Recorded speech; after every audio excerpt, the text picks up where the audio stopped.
we're here currently, standing in the middle of an unfarmed area of nutrition farms at Applethorpe. And what we're going to talk about, a little brief talk about weeds and some of the things we can learn from the plants that are growing in an area that's never been fertilised at all on the farm. We don't have fences here, it's an apple farm, but we're going to change that, and we're going to put an exclusion fence around the entire property, 100 acres. And we're going to start then growing things like industrial hemp and cover crops and a variety of other things on the farm where we're not growing apples and stone fruit and garlic and so forth. So let's talk about weeds. I mean, what we teach about weeds is the concept of seeing them as a signpost. The reality is that weeds seeds can last up to 70 years in your soil. Why don't they all just pop up at once?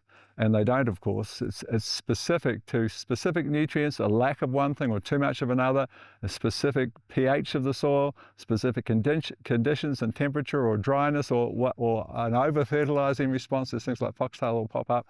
There are a whole variety of drivers that say, now's my time, and now I sprout. Now, just before we continue with that, one of the exciting things about BAM, this thing that's very equivalent to EM that we use, and the research actually involved EM in China, using it, when you brew it yourself, you can make it for next to nothing. Using 100 litres per hectare, they were actually, I haven't trialled this, but I think it's a very, very good idea. At 100 litres per hectare, they just got, it's so powerful in terms of germination enhancement that they just got this massive sprouting of weeds that it wasn't their time, but they had no choice, they were forced into germinating. And then they grew that before it seeded and used it as a cover crop. And that helped seriously exhaust the weed seed bank, so you didn't have the weed pressure in subsequent seasons. And that sounds like a very logical and phenomenal thing to try, which I'll test at some point for myself.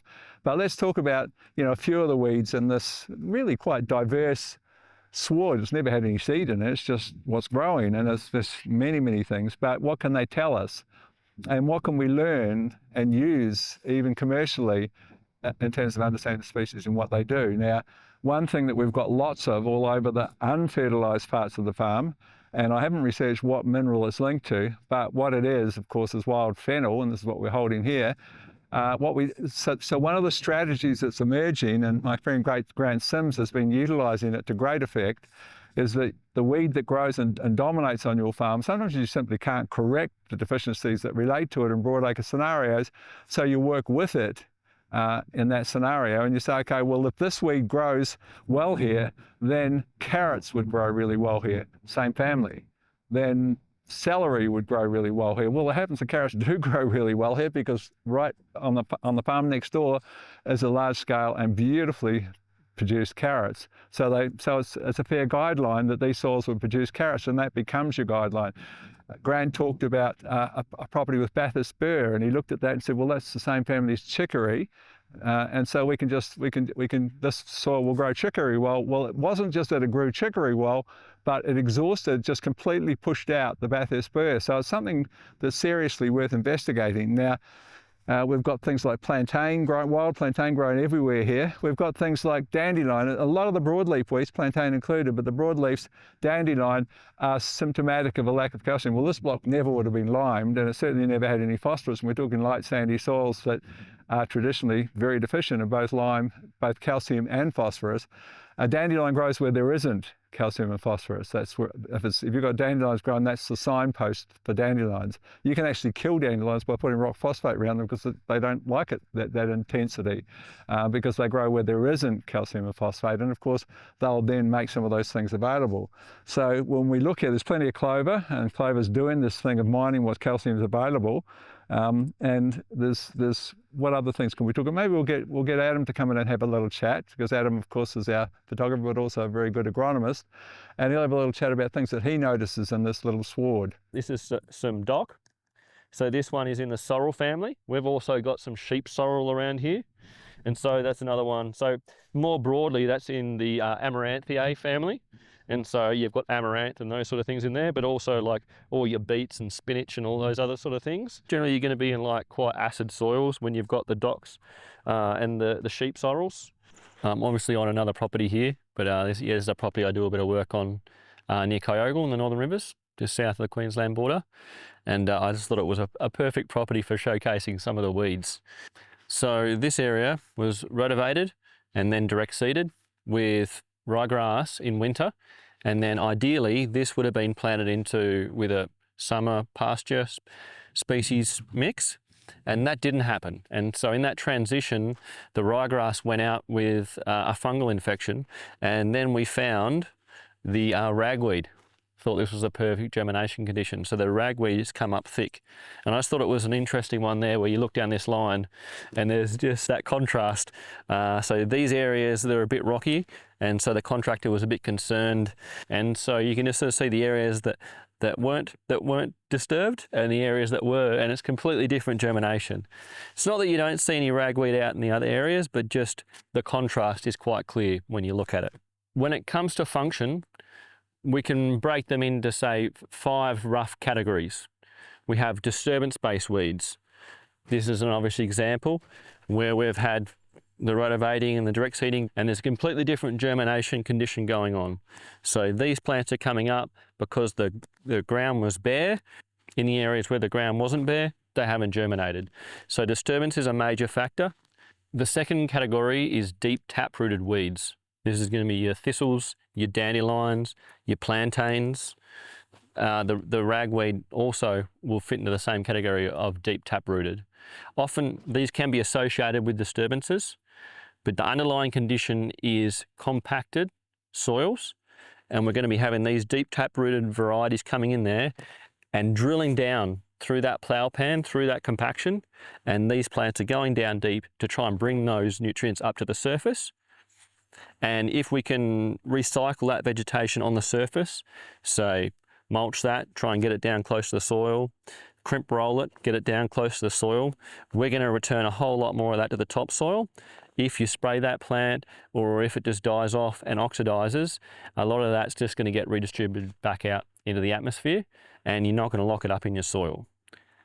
The third category are stabilising weeds. Quite often it's going to be associated with disturbance weeds. After you've worked up an area in, say, a dispersive clay or, say, a sandy environment, you're going to get some weeds that are coming in that have this mat-forming tendency to try and hold it together. Here we have a great example of some stabilising weeds. So we've got the nutgrass there. This is actually a sedge. Then we've got the bindweed here. So the bindweed, that's in the Volatilisation family, morning glory. And then we have over here, we've got the cobbler's peg, which is in the Asteraceae family. Generally more for stabilising, we're looking more at like the nutgrass and the bindweed. Quite often in winter, you might see the chickweed and clover. Oxalis is another common one in more temperate environments. But being a sedge, there's some other grasses, if you wanted grasses in your area, you could go for. I think paspalum's quite closely related to the sedges, but more so the bindweed is a really good example. So the bindweed, being in the morning glory family, is very closely related to sweet potato. So it's just a perfect analogue in that sense that you could bring the sweet potato in here, just smother these beds, and you're going to get a commercial benefit while also delivering those ecosystemic functions. As a general rule, if we know that an environment has this predisposition, then we're best to come in with a cover crop to begin with. If we have a nice diverse cover crop hitting all these different families, then we're going to be able to get in there and quickly resolve a lot of all the underlying issues that are causing these weeds to be so prevalent. Get that out of the way, and then you can sort of get down to the crops that you want to grow. But often if you don't do the groundwork, you're going to be battling these guys for years and years to come. The fourth category often relates to livestock involvement, and so that's overgrazing. Onto the other side of me here, we can see, so this was a beef cattle grazing property, and it got severely overgrazed for many years, probably a couple of decades. And the primary species we see here is rat's tail, and it's just a very hardy, low palatability grass. It's very high silica content. If you keep it low and vegetative, the cows are quite happy to eat it, though it can be pretty rough, can wear out their teeth. But what we find is during overgraze, we find these very low palatability, very hardy species dominate, and then it's very hard to move them out of the system. So that's associated with overgrazing. And then the fifth category relates to undergrazing, or a lack of management. If you have an area where you haven't been grazing it adequately and you get a lot of organic matter building up, you're going to start get senescence going on, and there's going to be signaling that this isn't a functional grassland, and you're going to start to see woody species come in and germinate and develop. These woody species are the pioneer forest species. So they're beginning the transition from a grassland to a forest because of a lack of sufficient grazing pressure. You need adequate herbivores for a grassland to remain functional. Here we have a prime example of undermanaged. This is native tobacco, a lot of people will be familiar with, and it's in the Solanaceae family. And it's really just a pioneer forest species. So it comes in, starts to establish, and the seeds on these are spread by birds. So quite often what you'll see is they'll come and feed here, and that's why this species gets around, spreads so much. But they're also going to bring in other species. So because we're close to native rainforest, a lot of berry producing native trees are going to be dispersed across this area. So what you'll find is around these pioneer species, you're going to start to see longer term species starting to appear. Here we have another member of the Solanaceae family, devil's fig, commonly known. Very similar functions, early pioneer species. We've got some berries here that birds are taking and distributing across the place. Its function is that it's just going to start building up more organic matter, creating shade, an environment that other longer living species can come in here and germinate, and you'll start to see this progress into a forest if there isn't an intervention. Being in the Solanaceae family, similarly with the native tobacco, some good analogues for these are going to be tamarillos and tomatillos. So both woody Solanaceae species that fulfill similar functions, yet are much more beneficial to us.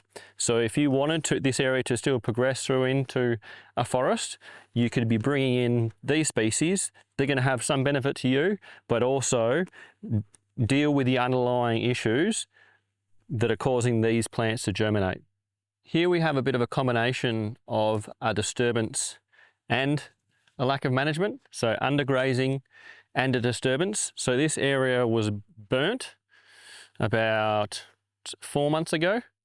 And what we see here, in contrast to the other areas where we were seeing the devil's fig and the native tobacco, we see this rattle pod coming through. So the rattle pod is in the Crotalaria family. So one of the closest would be sun hemp, which quite often gets used in cover crops in more subtropical, tropical environments. Interestingly, that one, so we have an area where there wasn't a fire and we weren't seeing any major legumes coming through, whereas over here we have a lot, quite thick with these rattle pods. So what we're seeing there is with the fire, a lot of the nitrogen that built up in the soil, off-gassed and it's gone. So now we're getting leguminous species germinating, coming through, trying to fix nitrogen. Here we have another very common woody weed, Lantana. Graham wanted me to mention Lantana specifically because of the soils that it can build. You'll find a lot of organic matter will build up underneath Lantana, and so if it's been going for several seasons, you'll find that there'll be an incredible soil built up underneath there. So quite often, if you can add a disturbance, bring in, take it out, quite often you're not going to find the Lantana come back quite as stubbornly as it was in the past. So once that function is completed, they're more happy to move on. If you're in a southern climate, you'll find blackberries filling a very similar niche. So functionally very similar, family-wise very different.